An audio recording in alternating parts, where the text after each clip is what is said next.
Coming up next at 5, we are live in Grimes County with the latest on the raging wildfire. Hundreds have been forced to evacuate and the firefight continues. How you can help and what to do if your home is threatened by flames. Team coverage begins now on News 3 at 5. Now on KBTX, your news leader. This is News 3 at 5. And thank you so much for joining us for this special edition of News 3 at 5. We are live here in Grimes County at High Point Elementary. This is the staging area for the firefighters battling the Dyer Mill fire. Now this fire continues to spread and it continues to consume more acres. We want to give you the latest information that we're getting on this wildfire. Now here's what we know. We know that 20 fire departments are battling this blaze. We have video that's been coming in throughout the day and we want to show you that. We've been told that 5,800 acres have burned at this time. It is only 35% contained. Over 30 homes have been lost in the fire that is stretching into its third day. And just to bring you up to date, this is not the only fire that is burning in the Brazos Valley. Just up the road in Walker County, that Midway fire has scorched 3,000 acres. But here's the good news. Thankfully, it is about 80% contained.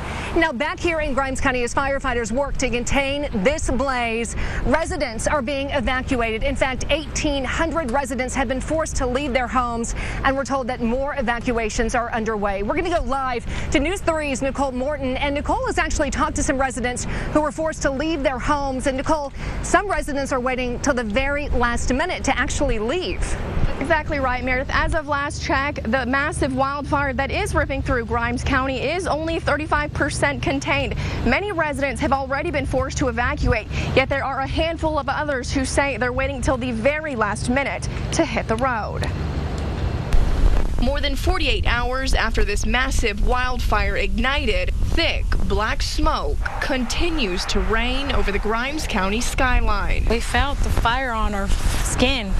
My mom got out before. Maribel Salazar and her entire family live in the eye of the fire. I live right on 302 and 304 where the fire started. We saw it start, and we were all waiting for firemen. The Salazar family is just one of many in the community of Whitehall who were being forced to evacuate their homes after the wildfire ignited Sunday afternoon. Right now, homeless. Right now, we're like, we don't know what to do. We don't know where to start. For the last 24 hours, Salazar and her family have been gathering anything they could pack up. I stayed back there with my husband, my daughter, while we could get anything we could, close, important documents. They even rescued this Chihuahua. He was left behind. He's a survivor.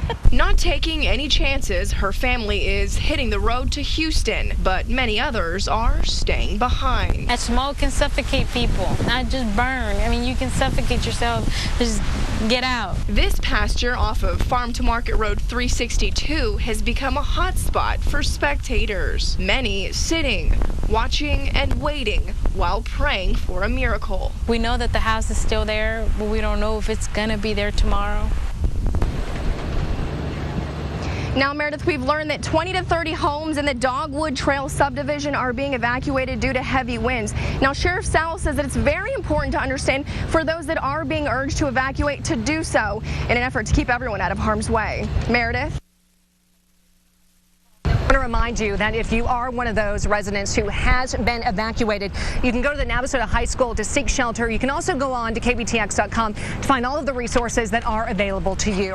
As you can see, it is still breezy out here. It's not as bad as yesterday, but this wind is making it hard for these firefighters to battle this blaze. We're going to go now to Bob French, who is standing by live in the studio. And Bob, we could get some relief overnight? Yes, Meredith. Several things could happen. First of all, we still expect the winds to die down even further, although right now, as you can see on this map, we still have winds of around 15 miles per hour, up to 17 miles per hour in Conroe and Caldwell, and still blowing out of the south. So there is still enough wind out there to spread that fire.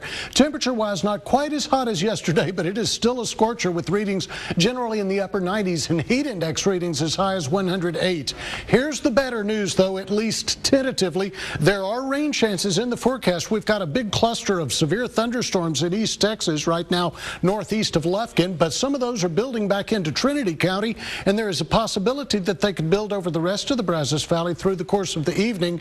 Unfortunately, there's also a threat for severe weather, and a severe thunderstorm watch has been issued for our northeastern counties. We'll have a little more on that coming up in a few minutes, but at least there's a chance of rain in the forecast, so that along with lighter winds should help things out a little bit. We've got our rain chances up to 40% later tonight and tomorrow, and the possibility that some areas could receive up to around an inch of rain. Of course, when you have thunderstorms, they will drop locally heavy rains very quickly in a few locales. So come on rain, but unfortunately with the heat and the instability in the atmosphere, also a threat for damaging winds or large hail. So a severe thunderstorm watch is in effect for our northern and northeastern counties. Those of you in Milam, Robertson, Leon, Houston, and Trinity counties under a severe thunderstorm watch until, until 1 o'clock tomorrow morning. So again, the possibility of rain, but also the possibility of severe weather, and we'll continue to monitor this situation. Of course, we'll have more on that for you coming up in just a little bit. But the better news is the winds should continue to die down, and if the winds die down and we can get some widespread rains, hopefully that will give the firefighters the best help that they could possibly get. So again, we'll have more on that cluster of severe thunderstorms up to our northeast and what that may do to affect us coming up in just a few minutes. Meredith? Okay, thanks so much, Bob. We are definitely hoping for some relief, and it has been a lot nicer that the temperatures are not as hot as yesterday. Now, we want to go over to Clay Falls. The Forest Service's State Operations Center is in College Station. They are monitoring this fire and every other wildfire that is burning across the state. Clay Falls is there live. Clay, what is the latest? Unfortunately, there's still so much work to be done. If you take a look behind me right now, this is the hub center for the Texas Forest Service, not only for here in our local region, but throughout the state. These folks behind me right now are working 14 to 16-hour shifts, diligently trying to organize logistics to work on assisting with putting out these fires. Yesterday alone, the Texas Forest Service responded to 24 new fires, charring more than 48,000 acres. Now, keep in mind, with a state as large as Texas, some of these fires are more than 600 miles apart, fighting fires from up in the Panhandle all the way to East Texas. Now, we've learned a little bit more about the Dyer Mill fire. At last check, it's around 35% contained, and today they had 9 aircraft from helicopters to tankers coming in to put that fire out. Now, coming up tonight at 6, we'll have a live interview with one of the Texas Forest Service officials to get the latest details on those efforts. Reporting live in College Station, Clay Falls, News 3. Okay, thanks so much, Clay. Well, you know, these fires are consuming a lot of acres, but they're consuming a lot of resources as well. As you know, volunteer fire departments are already strapped, and now they're working 24/7 to contain this blaze. Also, for those that have evacuated, most of them have left everything that they own behind. News 3's Alex Villarreal has been following this story. She joins us live with the latest. Alex. Thanks, Meredith. The outpouring of community support is amazing. And to be honest, you really wouldn't believe what some people are willing to donate. The First Baptist Church of Navasota is full. On a Tuesday, volunteers are filling the church's recreation area with donations for victims of the wildfires. Not quite sure how it happened, but I know that American Red Cross, they can't take so many donations, and I think we were one of the bigger facilities. Local residents and even fire departments are dropping off whatever they can in an effort to help those in need. From bedding to clothing and shoes, they've got it all. Even a wedding dress. Halloween costumes. We don't need Halloween costumes. Wedding dresses. Wedding dresses, yes, we don't need any of those items. She recommends asking yourself, what would I need if my house just burned down and I got out as quickly as possible? Toiletries are a great thing. Small children's items, diapers, formula, things like that they may run out of. These folks are really stressing for people to come by and pick up whatever supplies they need. And as for donations, they're still in need of men's clothes and women's casual clothes. Meredith? Okay, thanks so much, Alex. And if you would like to donate, just log on to KBTX.com and you can find a list of locations where you can bring some of those items that are desperately needed. And we want to remind you there are many ways that you can stay up to date with the information coming in on this wildfire.